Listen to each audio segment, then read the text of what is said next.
안녕하세요 여러분. 이 영상은 유스풀 차트라는 곳에서 제작된 영상입니다. 이 영상의 제작자는 예수 그리스도를 믿지 않는 무신론자입니다. 무신론자 입장에서 순수히 고대 역사를 바탕으로 하여 성경에 나오는 인물들의 족보를 토대로 예수 그리스도의 계보를 찾아보는 영상입니다. 하나님께서 우리의 죄를 위해 예수 그리스도를 이 땅에 보내신 모든 계획이 얼마나 정확하고 한치의 오차가 없는지 다시 한번 깨닫는 시간이 되었으면 합니다. 영상은 원본 그대로 사용되었고 번역과 더빙을 통해 다시 제작되었지만 오역이 있을 수 있습니다. 모든 저작권은 유스풀 차트에 있음을 알려드립니다. 이 영상은 다소 개인적인 의견이 많고 실제 역사와 다를 수 있음을 알려드립니다. 그럼 지금부터 시작합니다. 아담과 이브에서부터 예수님의 시대까지 모두 다룰 예정입니다.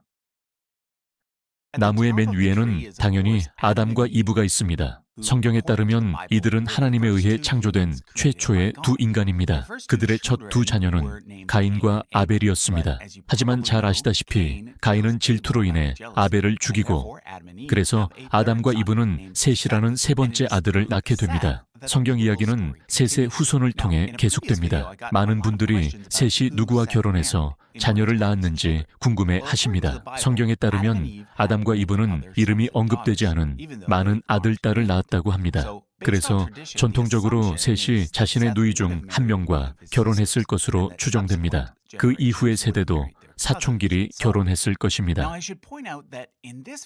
이번 영상에서는 나무의 초기 부분이 문학적인 이야기인지 역사적인 사실인지 논의하지는 않겠습니다.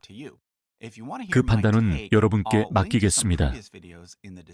이 영상에서는 단순히 성경에 묘사된 대로 족보를 따라가겠습니다. 셋은 에노스를 낳았고 그로부터 7세대가 지나 노아가 등장합니다. 노아는 방주를 만들어 동물들을 태우고 대홍수에서 살아남습니다. 이 시점에서 노아와 그의 아내, 그리고 세 아들과 그들의 아내를 제외한 모든 사람들이 죽습니다. 그래서 총 8명이 다시 세상을 번성하게 합니다. 성경에는 노아의 아내나 며느리들의 이름이 언급되지 않지만 그의 세 아들인 셈, 함, 야벳의 이름은 나옵니다. 셈은 5명의 아들을, 함은 4명의 아들을, 야벳은 7명의 아들을 두어 노아는 총 16명의 손자를 두게 됩니다. 이 16명의 이름 대부분은 나중에 고대 근동에 형성된 국가들의 이름과 일치합니다. 예를 들어 아수르, 아시리아, 미츠라임, 이집트, 야완, 그리스 등이 있습니다. 하지만 성경은 셈의 아들 아르박사스의 계보에 집중합니다. 그는 셀라를 낳았고 셀라는 에벨을 낳았습니다. 에벨은 히브리라는 단어의 어원이 될 가능성이 있습니다. 에벨로부터 5세대 후에 우리는 메소포타미아, 현대의 이라크에 살던 데라를 만나게 됩니다. 그는 아브라함, 나홀, 하란이라는 세 아들을 두었습니다. 하란은 메소포타미아에서 죽고 그 후 나머지 가족 하란의 아들 롯 포함은 하나님이 아브라함과 그의 후손에게 약속하신 가나안 땅으로 이주합니다. 가나안은 현대의 이스라엘과 팔레스타인 지역에 해당합니다. 데라는 시리아에서 죽고 나홀은 그곳에 정착하지만 아브라함과 롯은 계속 가나안으로 갑니다. 아브라함의 첫 번째 아내는 사라라는 여성이었고 나중에 그녀가 그의 이복 누이였음이 밝혀집니다. 따라서 그녀는 데라의 딸이지만 다른 어머니에게서 태어났을 것입니다. 사라는 아이를 가지는데 어려움을 겪어 아브라함에게 자신의 하녀 하갈과 결혼하라고 하여 이스마엘이라는 아들을 낳습니다. 하지만 결국 사라도 하나님이 보내신 천사의 예언대로 90세의 나이에 기적적으로 아들을 낳습니다. 그 아들이 바로 이삭으로 아브라함의 주요 상속자가 됩니다. 사라가 죽은 후 아브라함은 세 번째 아내 그두라와 결혼하여 미디안을 포함한 여러 아들을 낳습니다. 이삭은 나홀의 손녀로 그의 첫 번째 사촌인 리브가와 결혼하여 두 아들 야곱과 에서를 낳습니다. 야곱은 이름이 나중에 이스라엘로 바뀌며 이스라엘의 조상이 됩니다. 그래서 아브라함, 이삭, 야곱을 세 족장으로 부릅니다. 하지만 이스라엘인들과 먼 친척 관계에 있는 다른 민족들도 성경에 언급됩니다.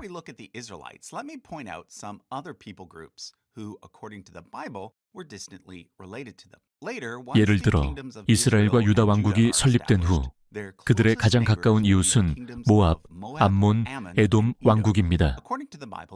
성경에 따르면 모압인과 암몬인은 롯의 후손이고 에돔인은 에서의 후손입니다. 더 남쪽에는 미디안인이 있으며 이들은 미디안의 후손입니다. 또한 이스마엘의 후손인 아랍인도 있습니다. 이슬람 전통에 따르면 무함마드는 아브라함의 아들 이스마엘의 후손이고 예수는 아브라함의 아들 이삭의 후손입니다. 그래서 유대교, 기독교, 이슬람교를 아브라함 계통의 종교라고 부릅니다. 여기서 욥에 대해 언급할 필요가 있습니다. 성경은 그가 계보와 정확히 어떻게 연결되는지 명확히 밝히지 않지만 일반적으로 족장 시대에 해당하는 인물로 간주됩니다. 이제 야곱과 그의 12아들에 대해 살펴보겠습니다. 야곱은 레아와 라헬이라는 두 자매와 결혼하는데 이들은 리브가의 오빠 라반의 딸입니다. 라반은 야곱의 삼촌이고 야곱의 두 아내는 그의 첫 번째 사촌입니다. 그는 또한 레아와 라헬의 두 하녀 빌하와 실바와도 자녀를 낳습니다. 야곱의 12아들은 각각 이스라엘의 12지파의 조상이 됩니다. 이 중 두 지파가 특히 중요합니다. 레위 지파와 유다 지파로 이들에게는 특별한 색상이 주어집니다.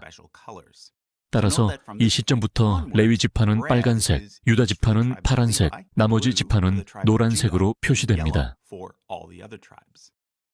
하지만 계속하기 전에 야곱의 가장 사랑받는 아내 라헬의 첫째 아들 요셉을 언급해야 합니다. 그는 형제들에게 팔려 이집트로 보내지며 그곳에서 바로의 아래 두 번째로 높은 지위에 오릅니다. 성경은 그 바로의 이름을 명시하지 않지만 요셉 이야기는 나일 삼각주를 지배했던 셈족그룹 힉소스의 시기인 이집트 15왕조와 관련이 있을 가능성이 큽니다.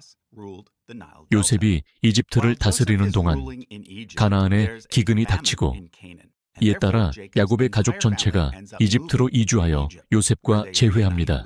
이집트에서 요셉은 에브라임과 므낫세라는 두 아들의 아버지가 됩니다. 그래서 성경에서 요셉 지파는 실제로 두 개의 지파로 간주됩니다. 바로 에브라임 지파와 므낫세 지파입니다. 어쨌든 이집트에서 이스라엘 백성은 번성하지만 결국 노예로 전락하게 됩니다. 여기에서 다음 주요 성경 인물인 레위 지파의 모세가 등장합니다.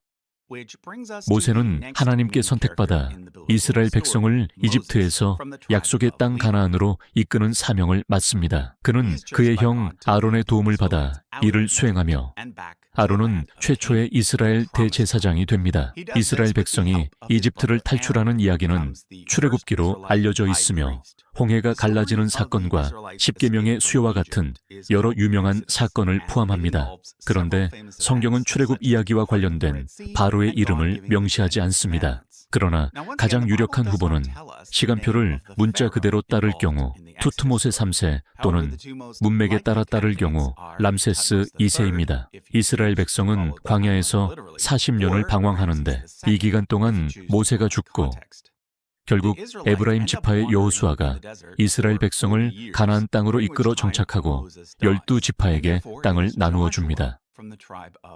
초기에는 각 지파가 자체 지도자를 두었고 특별한 상황에서는 연합이 필요할 때마다 사사라는 인물들이 등장했습니다. 가장 유명한 사사로는 기드온, 드보라, 삼손이 있습니다. 이 시기에 메르넵타 비석이 만들어졌습니다. 이 비석은 성경 외부 자료에서 이스라엘 백성에 대한 가장 오래된 언급을 담고 있으며 파라오 메르넵타 람세스 2세의 아들의 이름을 따서 명명되었습니다. 성경으로 돌아가면 이스라엘 백성은 결국 왕을 원하게 됩니다. 이에 따라 사무엘이라는 예언자가 등장하여 베냐민 지파 출신의 사울을 첫 왕으로 기름 붓습니다. 사울은 이스라엘의 첫 번째 왕이 됩니다. 하지만 하나님은 사울에게 불만을 품고 나중에 사무엘에게 유다 지파 출신의 소년 다윗을 그의 대체자로 은밀히 기름 부으라고 지시합니다. 어린 시절 다윗은 사울의 음악가로 일하다가 거인 골리앗을 물리친 후 백성들에게 인기를 얻게 됩니다. 결국 사울은 다윗을 질투하게 되고 다윗은 도망칠 수밖에 없습니다. 그럼에도 불구하고 다윗은 사울의 아들 요나단과 절친한 친구가 되었고 사울의 딸 미갈과 결혼하게 됩니다. 결국 사울과 요나단은 전투에서 사망하고 다윗이 왕이 됩니다. 하지만 초기에는 그의 지파만 다스렸으며 사울의 아들 이스보셋이 나머지 이스라엘을 다스렸습니다. 결국 다윗은 이스보셋을 물리치고 12지파 모두의 왕이 됩니다. 다윗은 예루살렘을 수도로 삼고 그의 통치 기간 동안 밧세바라는 여인을 탐하게 됩니다. 그는 그녀와 결혼하기 위해 그녀의 남편을 죽게 합니다. 밧세바와 함께 그는 솔로몬이라는 아들을 낳게 되며 이 아들이 다음 왕이 됩니다. 하지만 그 전에 성경은 다윗의 증조모 중 한 명인 룻에 관한 책 전체를 포함하고 있음을 지적해야 합니다.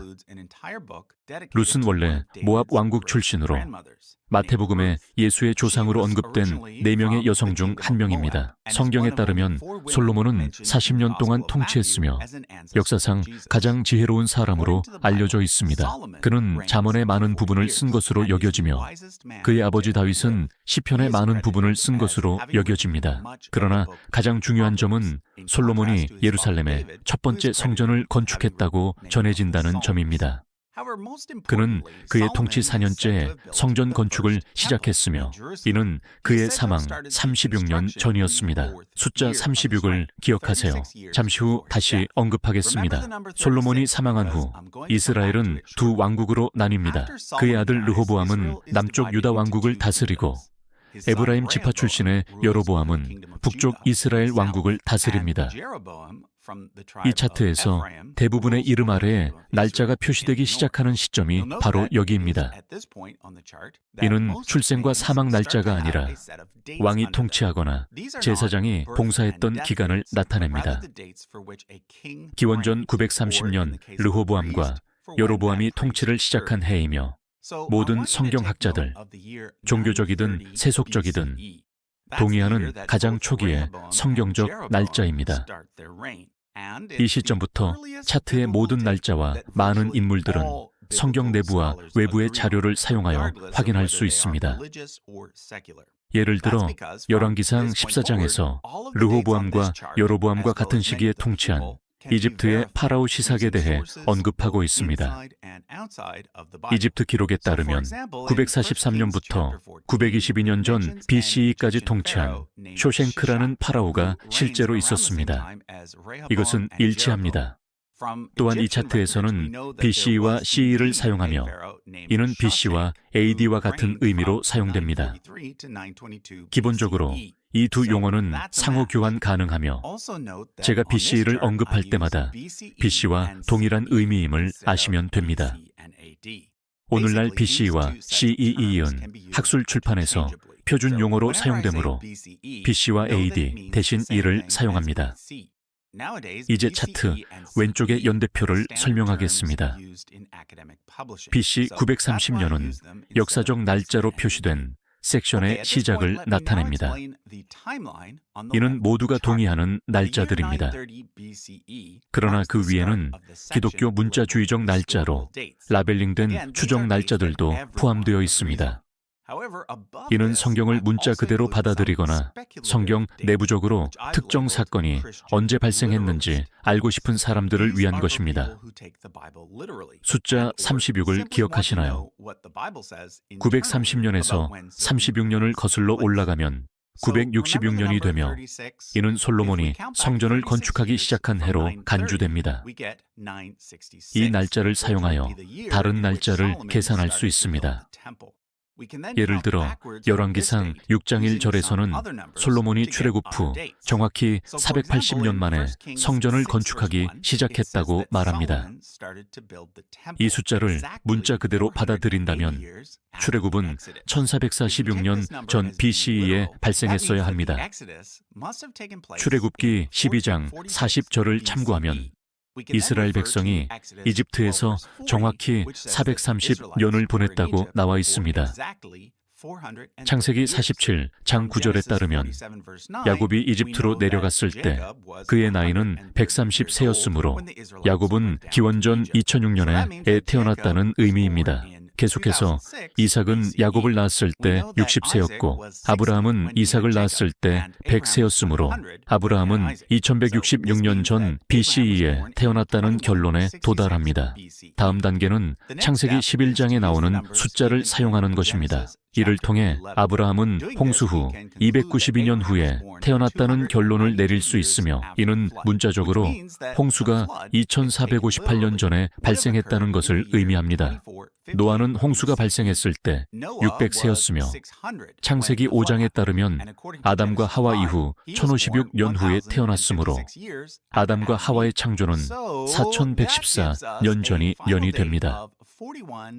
일부 기독교 문자주의자들은 계산 방법에 따라 약간 다른 날짜를 제시하지만 일반적으로 성경을 문자 그대로 받아들인다면 창조는 약 4000년 전 BCE로 추정됩니다. 전통적으로 유대인들은 약간 다른 방식으로 계산했으며 이 때문에 이쪽을 기독교 문자주의적으로 라벨링했습니다. 그러나 차트의 다른 쪽을 보면 전통적인 유대인 날짜도 포함되어 있음을 알 수 있습니다. 이러한 날짜는 비디오의 끝부분에서 더 자세히 설명하겠습니다. 지금은 르호보암과 여로보암으로 돌아가 가계도를 계속 이어가겠습니다. 북쪽 이스라엘 왕국부터 시작하겠습니다. 성경에 따르면 여로보암의 뒤를 그의 아들 나답이 이어받지만 이후에는 찬탈자 바하사가 왕이 됩니다. 바하사의 뒤를 그의 아들 엘라가 잇습니다. 그러나 엘라가 임리에게 살해당하면서 상황이 매우 불안정해지고 임리 또한 오므리에게 살해당합니다. 이 시점에서 임리의 친척으로 추정되는 디븐이라는 사람이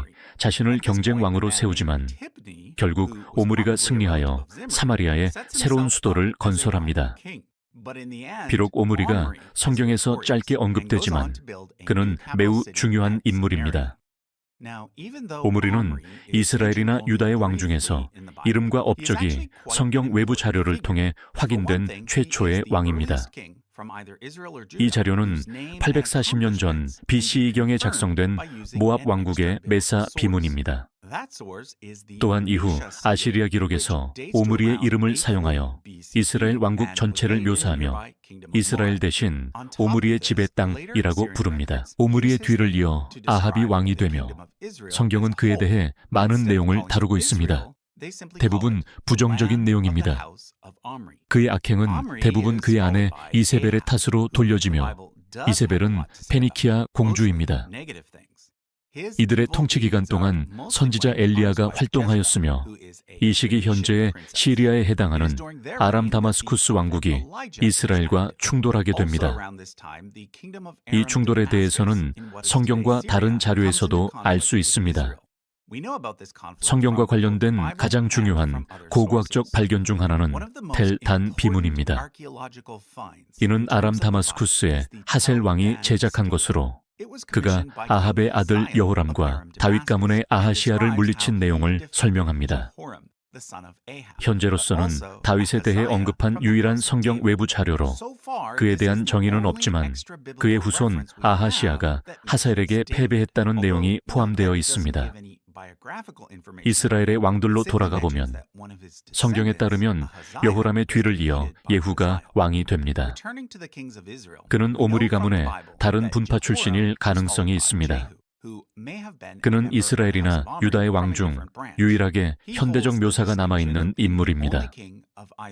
아시리아의 기록인 블랙 오벨리스크는 그가 살마네셀 3세에게 절하는 모습을 보여줍니다. 이는 이 시점에서 이스라엘이 아시리아의 속국이 되었음을 나타냅니다. 아마도 아시리아가 하셀을 물리치는 데 도움을 주는 대가로 이루어진 일일 것입니다. 예후의 뒤를 그의 네 후손이 잇지만 이후 상황은 악화됩니다. 마지막 5명의 통치자를 거쳐 기원전 722년에 사마리아는 아시리아에 의해 완전히 파괴됩니다. 성경에 따르면 이를 정복한 사람은 살마네셀 5세 왕입니다. 성경은 또한 이와 비슷한 시기에 통치했던 이집트의 소왕에 대해 언급합니다. 이는 거의 확실히 22왕조의 마지막 파라오였던 오소르콘 4세로 그 뒤로는 쿠시트 파라오들이 지배합니다.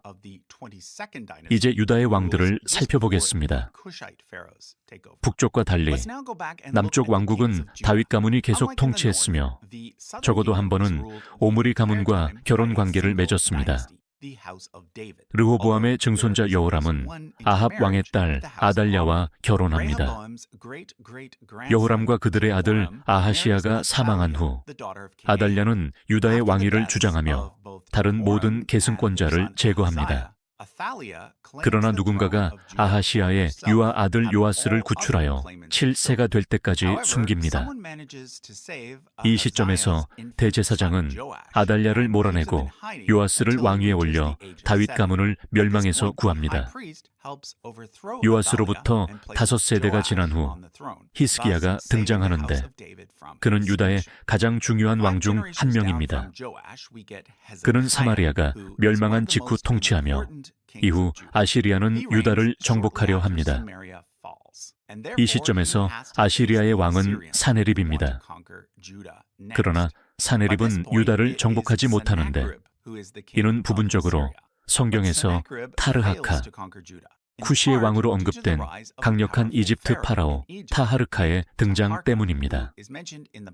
또한 이는 히스기야의 신중한 계획 덕분이기도 합니다.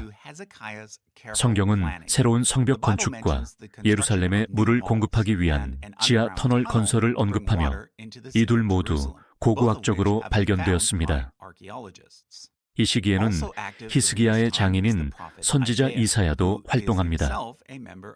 히스기야의 뒤를 이어 메우나세와 아모니 왕이 되며 성경에서는 그들이 악하다고 묘사합니다.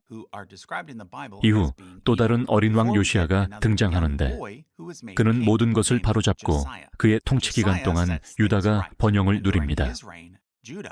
이는 부분적으로 아시리아가 쇠퇴하고 곧 바벨론으로 대체되기 때문입니다.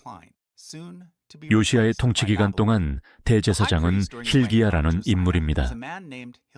그는 솔로몬 시절 첫 성전에서 봉사했던 초대 대제사장 사독의 후손입니다. 지금까지 발견된 가장 오래된 성경 사본은 요시야와 힐기야 시대에 작성된 것으로 민수기 5장 24절에서 26절의 구절이 포함된 케텝 흰놈 두루마리의 일부입니다. 요시야의 이야기는 이집트의 네코 파라오, 다른 자료에서 네코 2세로 알려진 인물에 의해 비극적으로 끝이 납니다. 이 시점에서 아시리아는 바벨론에 의해 멸망하였고 따라서 바벨론이 유다의 정치에 간섭하기 시작합니다. 요시야의 세 아들과 그의 손자 중 한 명이 왕으로 통치하지만 기원전 586년에 바벨론의 느부갓네살 왕이 예루살렘의 첫 번째 성전을 완전히 파괴합니다.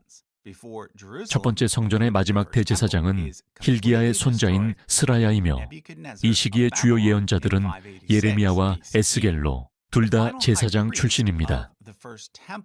에스겔, 여고니야, 귀족 다니엘, 그리고 유다 왕국의 많은 엘리트 구성원들이 바벨론으로 유배됩니다. 하지만 결국 바벨론 왕국은 페르시아의 키루스 대제에 의해 정복됩니다. 키루스는 유배자들인 유대인들이 예루살렘으로 돌아가 성전을 재건하도록 허락합니다. 바벨론 및 페르시아 시대 동안 대부분의 히브리 성경이 작성됩니다. 차트의 오른쪽 하단에는 각 책이 가장 많이 작성된 시기를 보여주는 타임라인이 있으며 이는 현대 비평 학자들의 견해에 따른 것입니다. 가계도로 돌아가 보면 귀환자의 첫 번째 물결의 총독은 여고니야 왕의 아들 스스바살이며 두 번째 성전의 첫 번째 대제사장은 스라야의 손자인 예수아입니다. 성경은 또한 두 번째 물결을 이끈 총독 스룹바벨을 언급하는데 그는 여고니아의 아들인 스알디엘이나 부다야의 아들입니다. 예수의 조상에 대해 논의할 때 그에 대해 다시 이야기하겠습니다. 또한 세 번째 물결은 제사장이자 서기관인 에스라가, 네 번째 물결은 총독 느헤미야가 이끕니다. 둘 다 페르시아 왕 아닥사스다 1세에 의해 임명됩니다. 에스더가 여기에 어떻게 들어맞는지는 더 복잡한 문제인데 그 이야기에 나오는 페르시아 왕은 아하수에로스로 불리지만 이는 알려진 페르시아 왕들과 일치하지 않습니다. 그러나 아하수에로스는 일반적으로 크세르크세스 1세로 간주됩니다. 이 시점에서 기독교인들에게는 구약으로 알려진 히브리 성경이 끝납니다. 이제 우리는 외경 및 성경 외 자료를 사용하여 배울 수 있는 중강의 시대로 들어갑니다.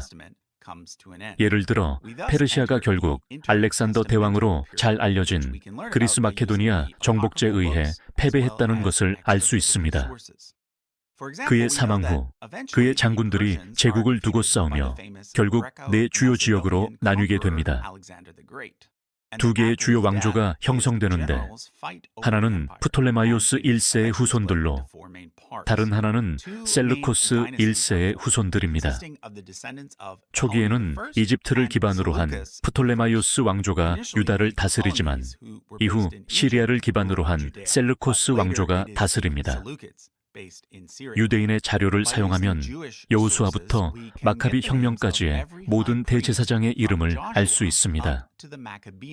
이 혁명은 셀루코스 왕 안티오쿠스 4세가 일반적인 유대인의 제사를 중단시키고 그리스 신 즈스에게 제사를 드리도록 강요하면서 발생합니다. 혁명은 처음에 마타디아라는 사람이 이끌지만 그가 죽은 후 그의 아들 유다가 성전을 성공적으로 되찾고 일반적인 제사를 회복시키며 자신이 새로운 대제사장이 됩니다. 그는 마카비에라는 별명을 갖게 되는데 이는 망치라는 뜻입니다.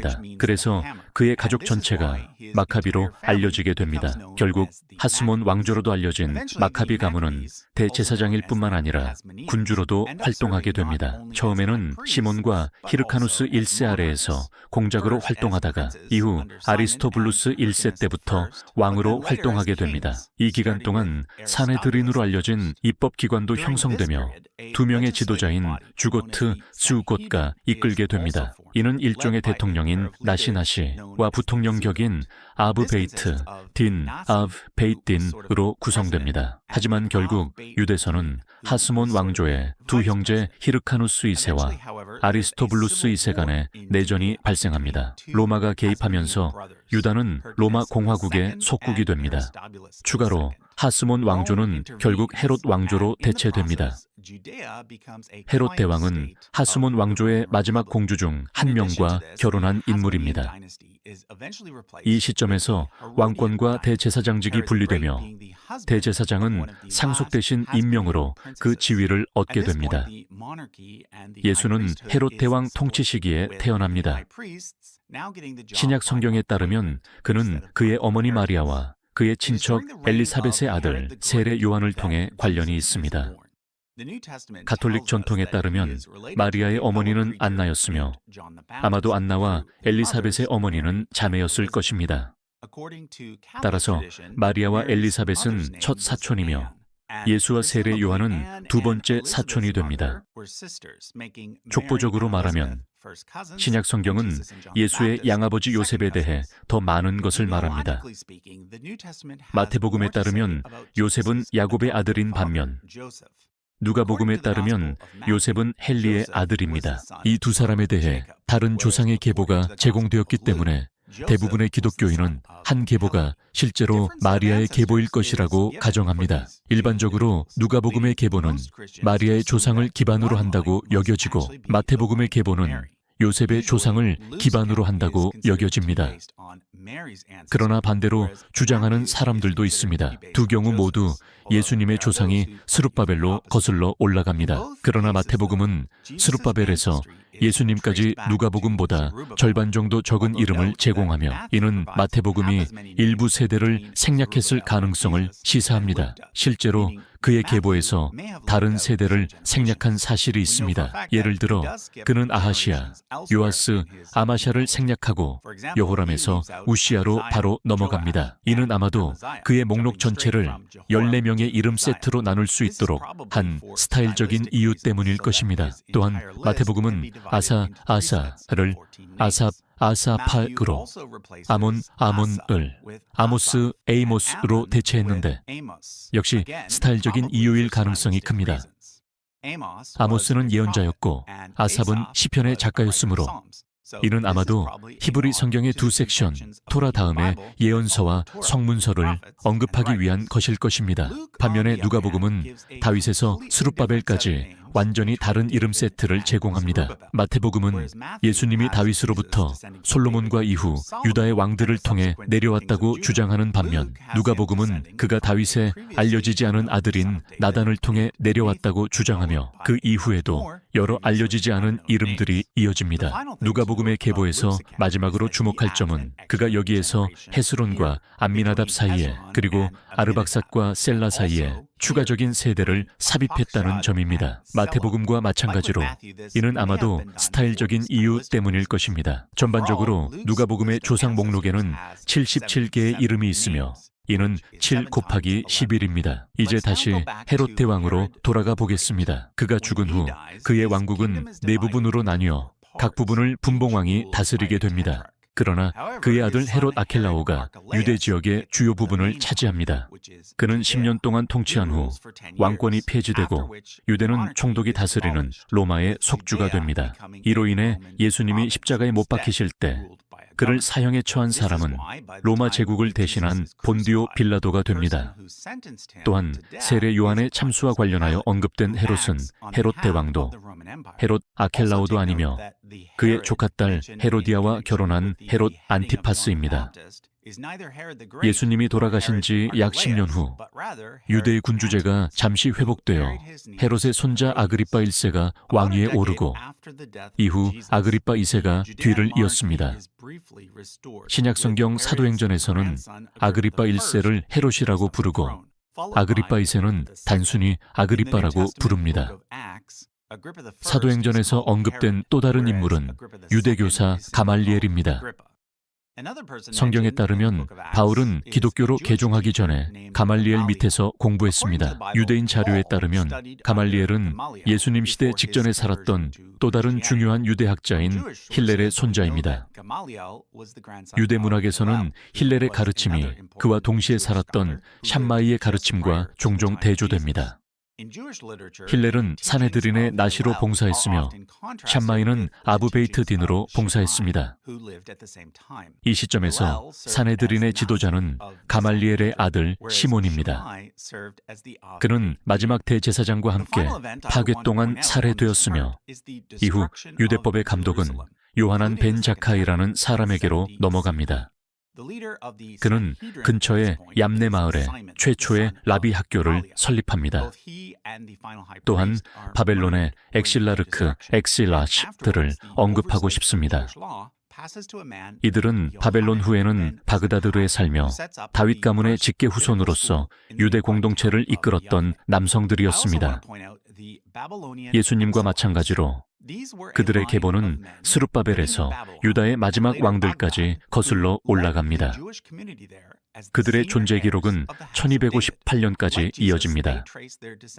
마지막으로 이 차트의 오른쪽 상단에 표시된 유대 전통 날짜가 왼쪽 상단에 표시된 기독교 문자주의적 날짜와 왜 다른지 설명하고자 합니다. 기본적으로 유대인의 달력은 70년 시에, 즉 두 번째 성전이 파괴된 해를 기준으로 합니다. 유대 전통에 따르면 두 번째 성전은 420년 동안, 첫 번째 성전은 410년 동안 존재했으며 그 사이에 70년이 있었습니다. 이를 합치면 총 900년이 되며 이는 성전 건축을 기원전 830년으로 배치합니다. 이는 제가 앞서 언급한 날짜보다 100년 이상 차이가 납니다. 여기서 480년을 거슬러 올라가면 기원전 1310년이 되며 이는 전통적인 유대인의 출애굽 날짜입니다. 이는 대부분의 기독교 문자주의자들이 사용하는 날짜보다 100년 이상 차이가 납니다. 하지만 유대인의 계산이 정말로 다른 부분은 그 다음입니다. 앞서 언급했듯이 출애굽기 12장 40절은 이스라엘 백성이 이집트에서 거주한 기간이 430년이라고 말합니다. 그러나 라비들에 따르면 원래 구절은 이스라엘 백성이 이집트와 가나안에서 거주한 기간이 430년이라고 적혀 있었습니다. 이는 출애굽에서 430년을 거슬러 올라가면 야곱이 이집트로 내려간 해가 아닌 아브라함이 가나안으로 내려간 해에 도달한다는 것을 의미합니다. 이는 타임라인에서 215년을 더 줄이며 아브라함의 출생을 기원전 1815년으로 배치합니다. 여기에서 창세기 5장과 11장과를 사용하여 셋의 출생까지 390년을 거슬러 올라가고 노아의 출생까지 추가로 500년을 거슬러 올라가며 창조의 날짜에 도달하기 위해 추가로 1056년을 더합니다. 유대인들은 창조의 전통적인 날짜를 기원전 3761년으로 배치합니다. 이제 아담과 이브부터 예수님 시대까지 성경의 가족 계보 전체를 살펴보았습니다. 복음의 소리 유튜브 채널은 창세기부터 요한계시록까지 성경의 말씀을 자세히 알아보는 영상을 제작하려고 합니다. 영상 제작을 위해선 여러분의 구독과 좋아요가 큰 힘이 됩니다. 저희 채널을 구독하여 주시고 정기적으로 업로드되는 귀한 영상으로 하나님을 알아가는 시간이 되길 진심으로 바랍니다. 시청해 주셔서 감사합니다.